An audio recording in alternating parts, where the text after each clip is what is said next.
નમસ્તે ખેડૂત મિત્રો, હું મેર રસિક ખેડૂત સહાયક ચેનલ વતી આપ સર્વે ખેડૂત મિત્રોનું હાર્દિક સ્વાગત કરું છું.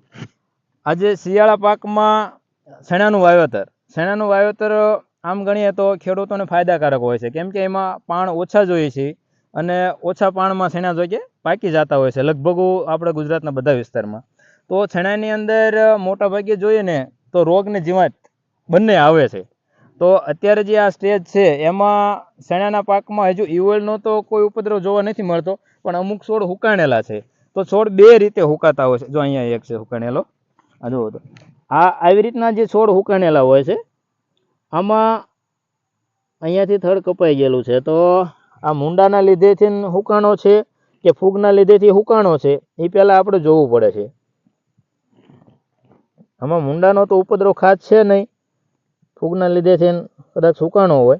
તો જે આવા છોડ હુકાણા હોય છે એમાં ખેડૂત મિત્રોને બે પ્રકારની સારવાર થાય છે.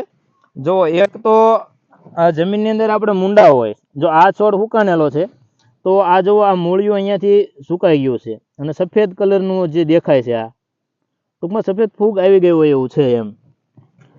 તો આમ ઘણા બધા ખાલા પડી જાય. જો અહીંયા બીજો છોડ છે, આ બંને છોડ સુકાઈ ગયા છે. તો આવી રીતના જે છોડ હુકાણેલા હોય છે, જે ફૂગના કારણે હુકાણા હોય છે, તો ફૂગના કારણે જે હુકાણા હોય, જો આ હાવ હુકાઈ ગયો છે. ફૂગના કારણે જો હુકાણા હોય છોડ, તો એની માટે છે ને આમાં કાર્બન ડિઝેબ ને મેન્કોજેબ જે આવે મિક્સમાં ફૂગનાશક, એ તમે પાઈ શકો છો.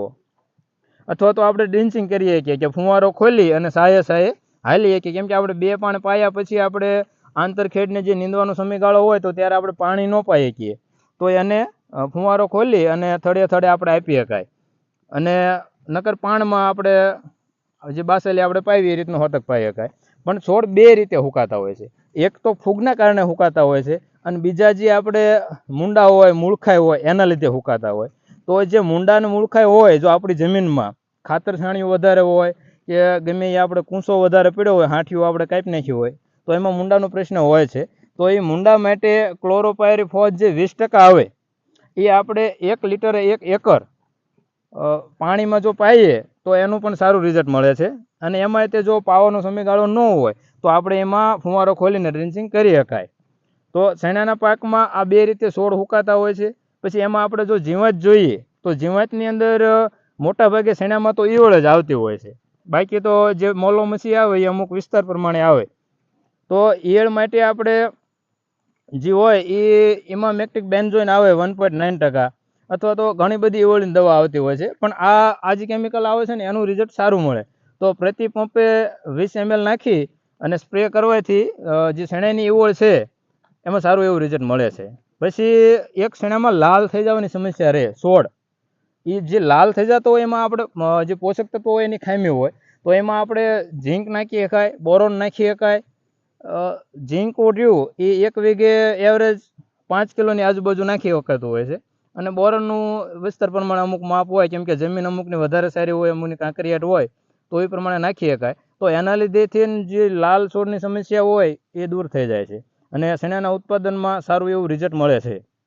તો આભાર ખેડૂત મિત્રો. આવા જ ખેતીવાડીના અવનવા વિડીયો અને અવનવી માહિતી માટે ખેડૂત સહાયક ચેનલને લાઇક કરો, શેર કરો અને સબસ્ક્રાઈબ કરો અને બીજા ખેડૂત ભાઈઓને મોકલતા રહ્યો. આભાર.